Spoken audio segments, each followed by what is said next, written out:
KPU, DPR, dan pemerintah akhirnya menyepakati durasi masa kampanye pemilu 2024 selama 75 hari. Dengan dipangkasnya masa kampanye, diharapkan masyarakat tidak lagi terjebak dalam polarisasi politik yang sempat terjadi pada pemilu 2019 lalu. Lantas sudah siapkah partai politik memaksimalkan durasi masa kampanye selama 75 hari dan apakah dipangkasnya masa kampanye ini dapat menjamin tidak terjadinya polarisasi politik di tengah masyarakat?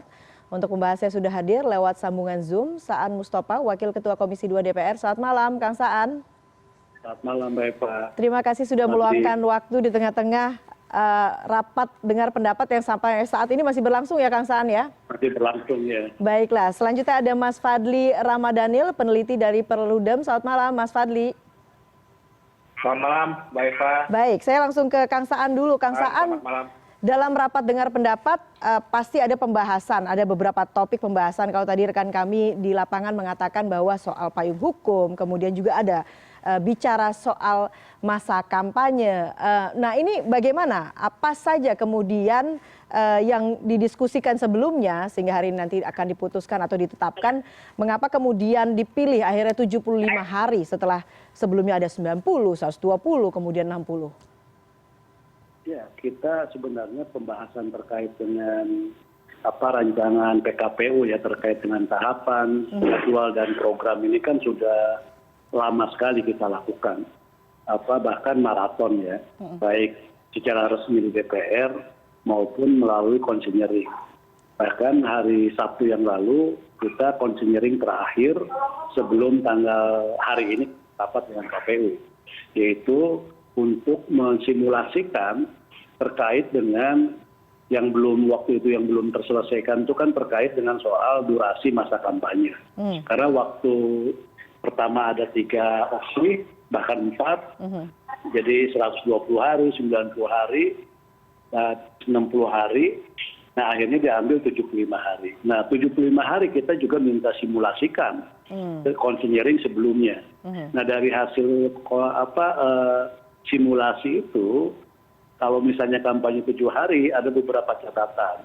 Pertama, catatan terkait dengan sengketa proses pemilu. PHPU proses pemilu, sengketa di TUN sama di Bawaslu. Catatannya, misalnya apakah proses sengketa itu prosesnya bisa dipercepat atau tidak. Kalau undang-undang kan 21 hari. Yang kedua terkait dengan logistik, baik pengadaan maupun distribusi, terutama terkait dengan soal aturannya. Ada PLPres, ada Impres, nanti pemerintah gimana komitmennya. Nah, sebelum kita konsinyering dan sebelum juga rapat hari ini, Komisi 2 melalui pemerintah konsultasi dengan Mahkamah Agung. Diterima oleh Ketua Mahkamah Agung. Ketua Mahkamah Agung menyampaikan bahwa mereka juga punya kesanggupan untuk menyelesaikan sengketa proses pemilu itu maksimal 15 hari. Bahkan pernah ada waktu itu kasus ya sengketa itu cuma 4 hari diselesaikan. Bahkan sekarang Mahkamah Agung juga sudah lebih maju, ada e-court ya, jadi pengadilan lewat elektronik dan sebagainya. Nah mereka menyanggupi. Bahkan mau melakukan pelatihan bersama dengan Bawaslu. Jadi terkait dengan catatan kalau kampanye 75 hari, sengketanya kita bisa dapatkan jawaban, dan itu bisa. Nah yang kedua terkait dengan soal pelaturan untuk pengadaan dan distribusi logistik ya, dan pemerintah juga sudah menyiapkan perpresnya, jadi itu juga bisa. Bahkan kita juga membuat berbagai aturan kesepakatan itu bahwa ada nanti pendelegasian terkait dengan pengadaan. Jadi misalnya untuk DPD RI, DPR provinsi, kabupaten kota oleh provinsi. Tapi DPR RI, presiden nanti oleh KPU RI.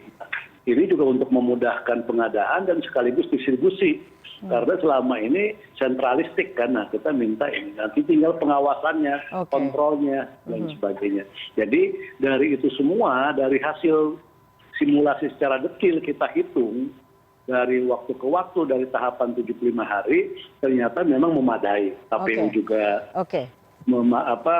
menerima dan memadai dan bisa dilakukan dengan segala konsekuensinya. Kita juga tanya, kalau 70 hari ada nggak resiko terjelek yang akan dihadapi oleh KPU?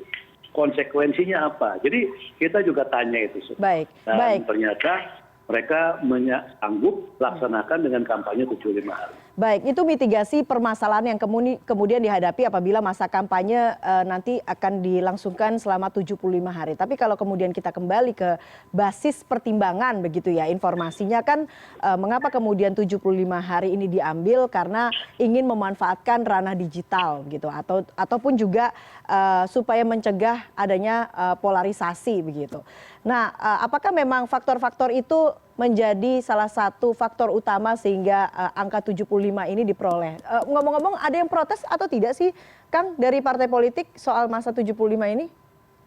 Umumnya tidak ada, bahkan ada yang minta lebih pendek lagi kan. Oke. Maka kita ambil jalan tengahnya 75 hari.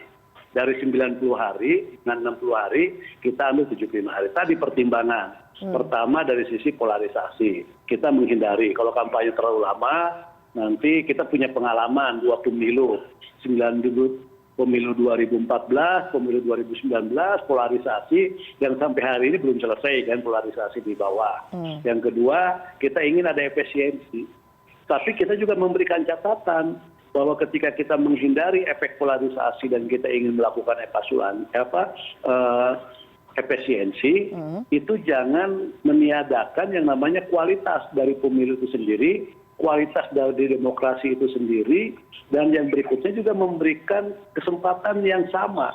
Jadi prinsip keadilan buat semua peserta pemilu itu harus diberikan yang sama. Jadi prinsip-prinsip itu juga kita kedepankan juga ke penyelenggara. Jadi prinsip keadilannya memberikan kesempatan yang sama kepada seluruh kontestan pemilu, dan juga dari sisi kualitas pemilunya, dari sisi demokrasinya. Jadi pemilu yang efisien, efektif, transparan, akuntabel, dan profesional itu juga harus kita penuhi semua. Jadi itulah maka dipilih 75 hari.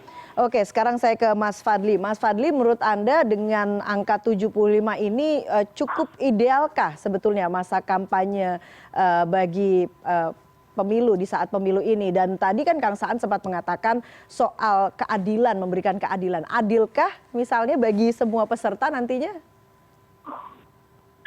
Ya, sebetulnya sih juga agak kaget juga jika keputusan 75 hari ini diumumkan kemarin ya oleh Ketua DPR RI.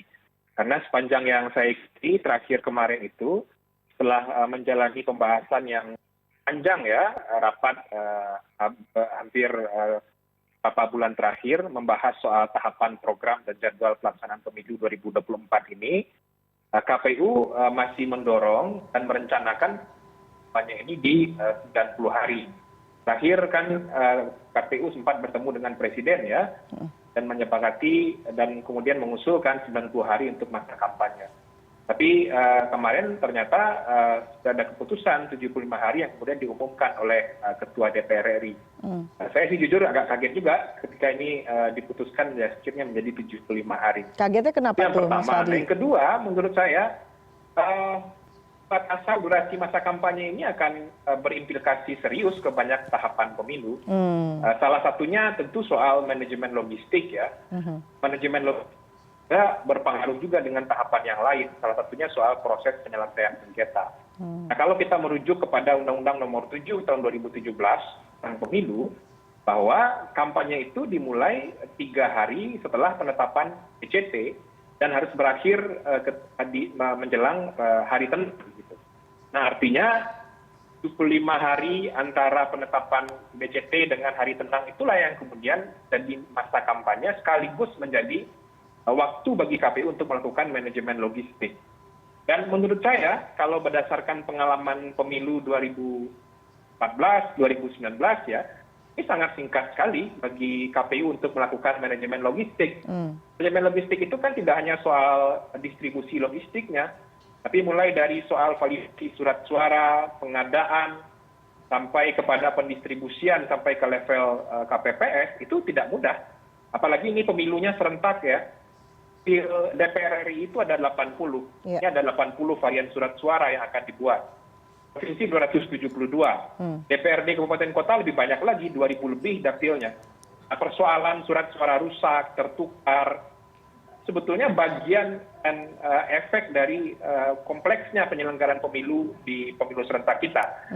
Kalau sekarang waktu manajemen logistik ini yang otomatis dipersingkat juga dengan tingkat masa kampanye, saya sih agak khawatir ya, ini juga akan menemui persoalan yang dalam proses manajemen logistik.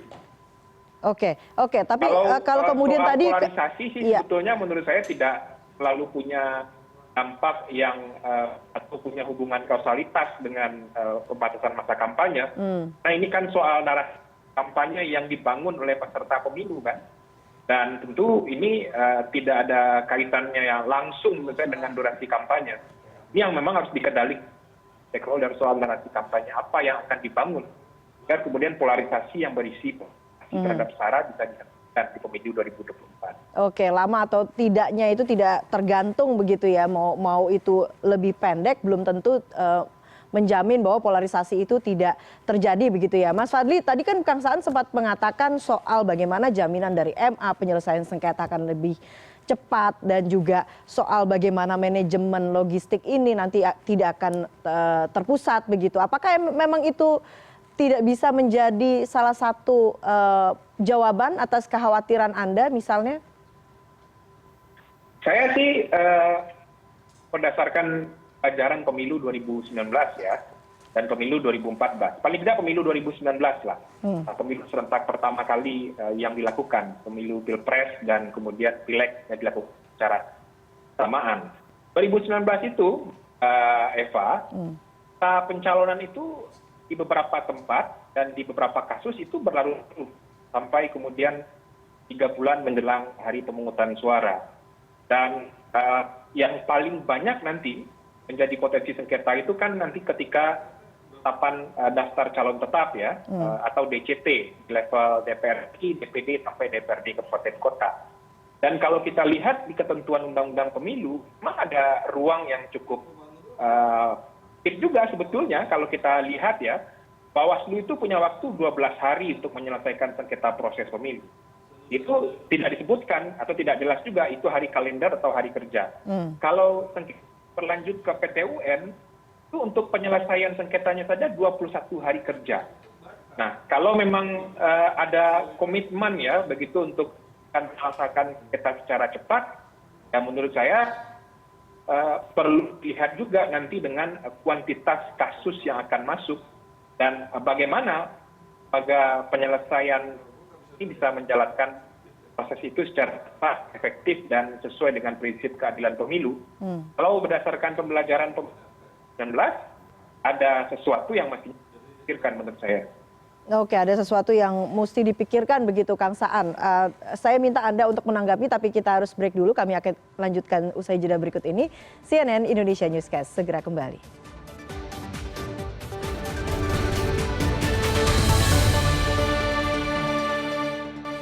Ya, Anda kembali di CNN Indonesia Newscast. Kang Saan, kalau tadi dari penjabaran Mas Fadli mengatakan bahwa kalau kemudian kita berkaca dari pemilu-pemilu sebelumnya, penyelesaian sengketa ini memakan waktu dan akhirnya berlarut-larut gitu. Bagaimana kemudian bisa menjamin ini tidak akan terus meningkat eskalasinya karena kita sempat melihat hal tersebut di pemilu-pemilu sebelumnya? Ya, sebelum kita memutuskan ya di konsinyering terakhir hari Sabtu yang lalu, kita pertama tentu kita melakukan mitigasi ya dengan penyelenggara baik KPU, Bawaslu maupun DKPP hadir. Nah yang kedua, catatan tadi yang menjadikan jaminan bahwa pemilu dengan durasi kampanye 75 hari itu bisa dilaksanakan, tentu menjadi catatan besar kita itu kan pertama terkait dengan soal sengketa proses pemilu. Bagaimana itu jalan keluarnya kan? Maka salah satu jalan keluarnya adalah kita ingin memastikan komitmen dan kesanggupan dari pengadilan dari Mahkamah Agung dan juga dari Bawaslu. Jadi makanya kita sebelum kita putuskan, kita minta jadwal waktu konsultasi. Jadi hari Selasanya sebelum hari Sabtu itu kita diterima oleh Ketua Mahkamah Agung dan memastikan bahwa sengketa itu bisa diselesaikan secara cepat. Jadi maksimal dari undang-undang kan 21 hari kan gitu. Nah ini bisa diselesaikan cepat maksimal 15 hari. Dan tentu juga ini adalah juga harus ada dukungan dari partai politik.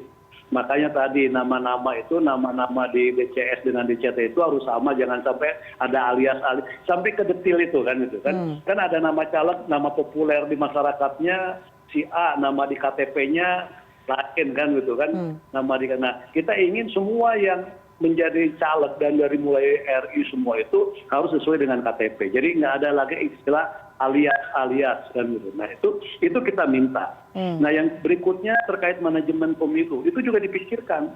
Jadi soal pengadaan logistik, distribusi logistik, terus juga yang lain-lainnya.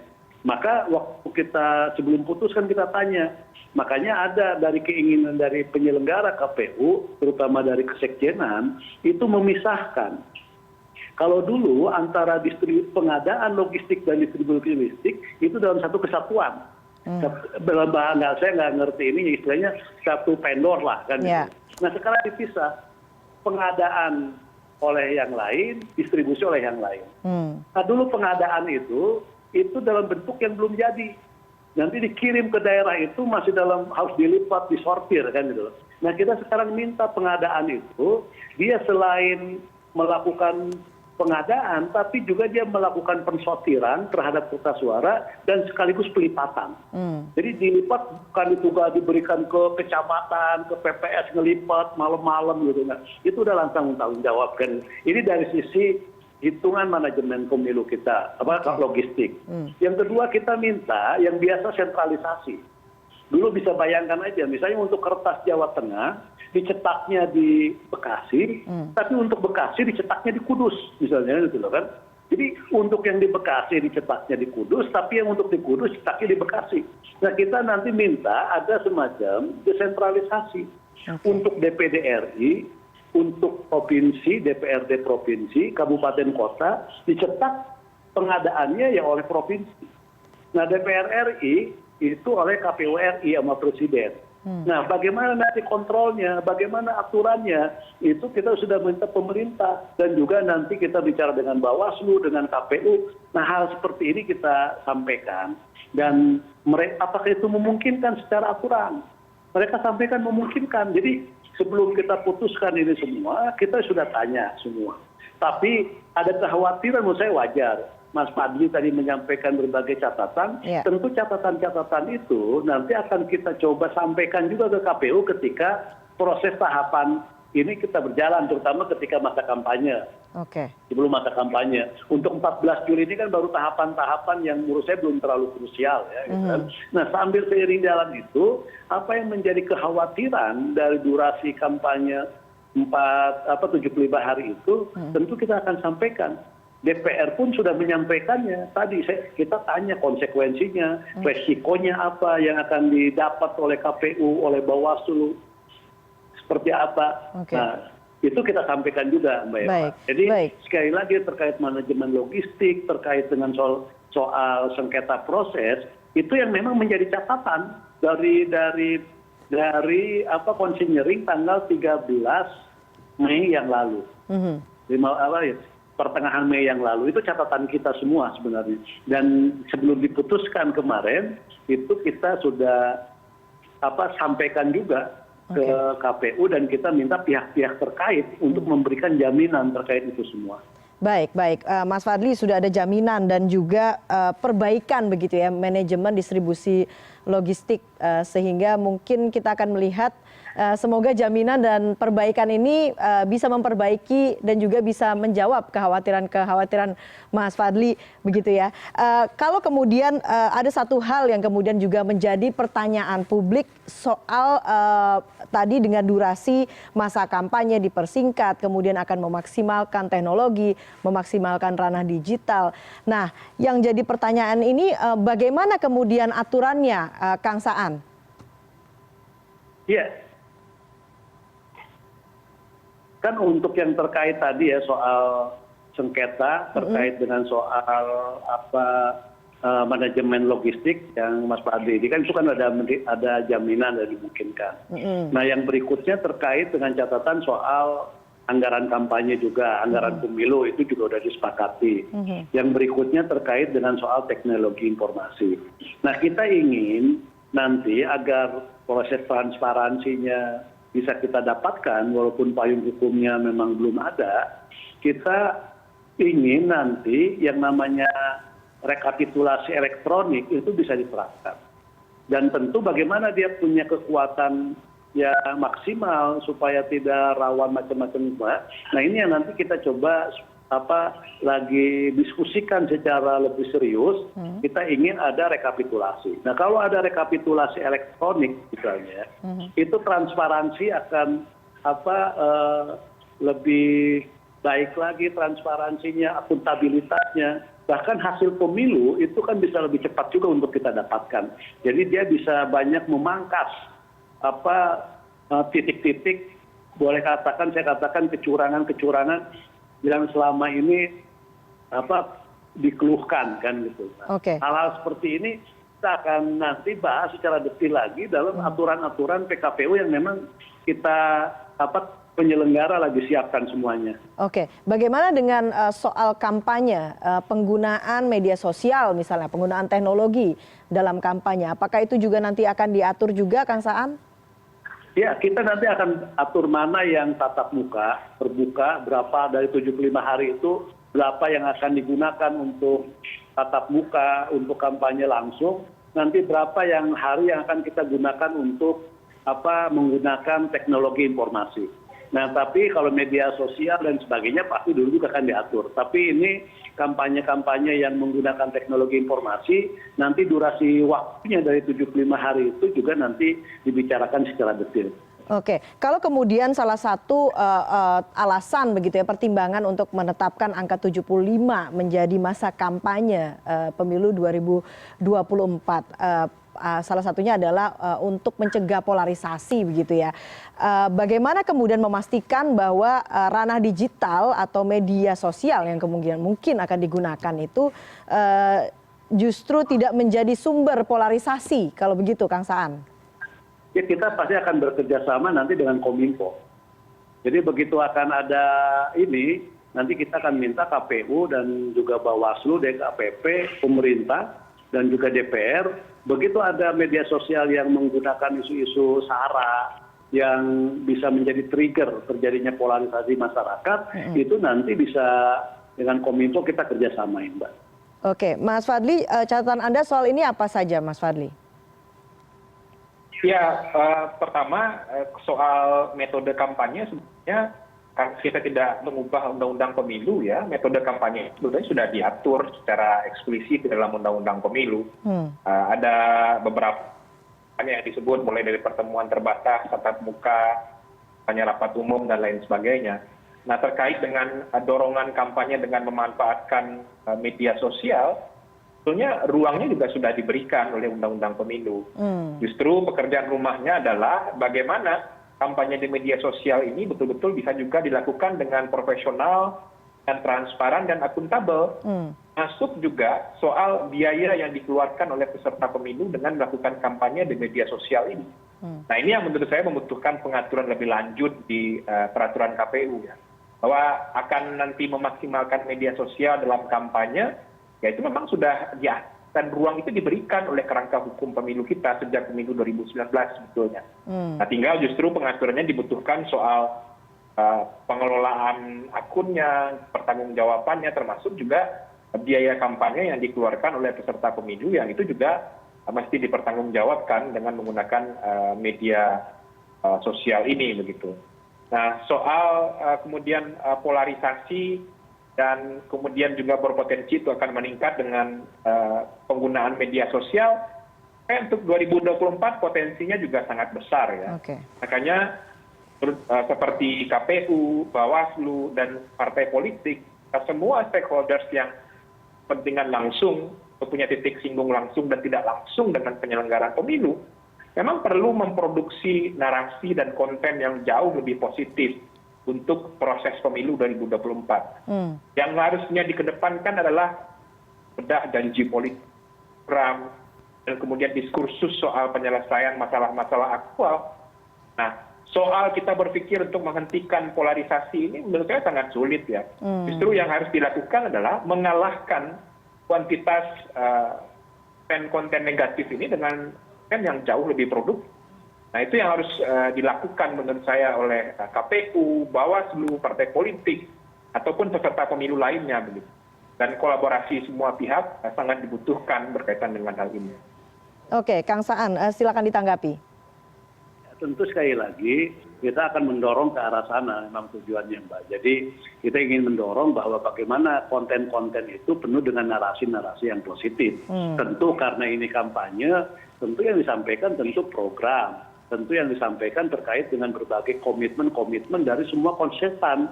Ketika misalnya dia nanti kelak terpilih, misalnya partai ini menjadi pemenang dan sebagainya. Itu yang akan kita dorong. Dan tentu itu membutuhkan komitmen dari semua untuk mengedepankan isu yang positif. Bukan yang negatif, yang narasi, yang penuh provokasi, yang mengarah kepada politik identitas dan sebagainya.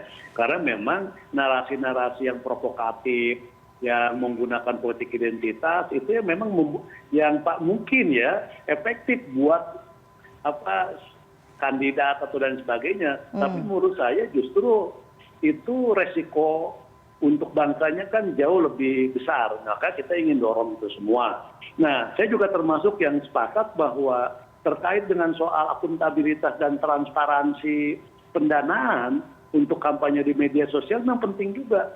Kita ingin bahwa nanti ke depan itu transparansi dan akuntabilitas terkait pembiayaan pemilu itu kan menjadi lebih transparan, menjadi lebih dipertanggungjawabkan. Jadi biar rasional juga. Jangan sampai nanti banyak misalnya dana-dana kampanye itu siluman juga. Misalnya dari satu sumber, tapi misalnya menjadi banyak sumber misalnya di atas namakan ini kan. Ini kan biasa terjadi juga. Nah kita ingin dorong semua karena kita ingin yang namanya kampanye itu pembiayaannya juga bisa dipertanggungjawabkan secara jelas ke publik. Jadi bukan dari satu ini tapi di atas nama kan banyak kan itu. Nah hal-hal seperti ini nanti kita akan coba atur lebih baik lagi lah ke depannya dan lebih tegas lagi. Baik, komitmen untuk menyajikan pendidikan politik yang baik begitu ya, dan juga transparansi itu kemudian nanti akan menjadi kunci pada saat kampanye misalnya dengan menggunakan media virtual. Menutup dialog kita pada malam hari ini, saya mungkin minta ke Mas Fadli dulu. Mas Fadli, saran dari Anda bagaimana kemudian peserta pemilu ini nanti bisa memanfaatkan masa kampanye yang cukup singkat 75 hari dan bagaimana juga KPU bisa menjaga agar masa kampanye yang singkat ini juga nanti tidak akan mengganggu tahapan-tahapan pemilu. Ya, saya khawatir ya masa kampanye yang dipersingkat 75 hari nanti itu akan membuat para peserta pemilu ini nggak sabar untuk mulai berkampanye. Mungkin proses kampanye di awal akan kali terjadi. Jadi mungkin kita bisa lihat lah setelah penetapan partai politik peserta pemilu dan penetapan caleg itu berpotensi besar akan banyak terjadi. Aktivitas kampanye dilakukan sebelum tahapan kampanye 75 hari ini belum dimulai begitu. Nah tentu ini proses penegakan hukum yang nanti akan mesti berjalan dan kita juga minta komitmen Bawaslu soal ini. Yang kedua menurut saya memang penting ya untuk memastikan agar narasi kampanye yang dibangun untuk pemilu 2024 adalah narasi kampanye jauh lebih produktif, yang jauh lebih bisa dicerna oleh masyarakat, menyehatkan dan bisa didiskusikan untuk kebaikan bersama begitu. Kalau kampanye yang kemudian mempolitisasi SARA, pendidikan penyelenggara pemilu, itu adalah suatu tindakan yang justru kontraproduktif dengan semangat kita membangun demokrasi di Indonesia. Baik, Kang Saan, terakhir dari Anda bagaimana kemudian memastikan tahapan pemilu ini nantinya akan berjalan sesuai rencana dan tentunya masa kampanye 75 hari ini bisa dimanfaatkan secara maksimal oleh peserta pemilu? Pertama, sebagai konsentrasi partai politik ya. Jadi untuk memaksimalkan masa kampanye yang singkat ini 75 hari itu benar-benar efektif, benar-benar efisien ke publik dengan mengatur berbagai strategi dan sebagainya. Termasuk juga kepada calon presiden ke depannya karena berbarengan dengan pilpres dan pilegnya juga bisa memanfaatkan waktu ini dan sebagainya. Dan yang paling penting adalah bagaimana penyelenggara itu bisa memastikan bahwa dengan masa kampanye yang singkat ini keadilan bagi seluruh kontestan itu bisa didapatkan. Yang berikutnya juga tentu ada sinergi antar penyelenggara pemilu, antara KPU, Bawaslu, dan DKPP. Jadi bukan saling melemahkan, tapi bisa saling menguatkan secara profesional di masing-masing posisinya. Baiklah, kita akan lihat sama-sama bagaimana kemudian sinergitas antara penyelenggara pemilu dan tentunya kita harapkan apa yang tadi disampaikan Kang Saan, keadilan bagi seluruh peserta pemilu benar-benar bisa mereka peroleh ya, sehingga kita bisa menjalankan pemilu yang aman, damai, dan mendapatkan hasil yang maksimal. Kang Saan dan juga Mas Fadli, terima kasih atas dialognya pada malam hari ini. Selamat malam dan salam sehat selalu. Selamat malam, Mbak Eva.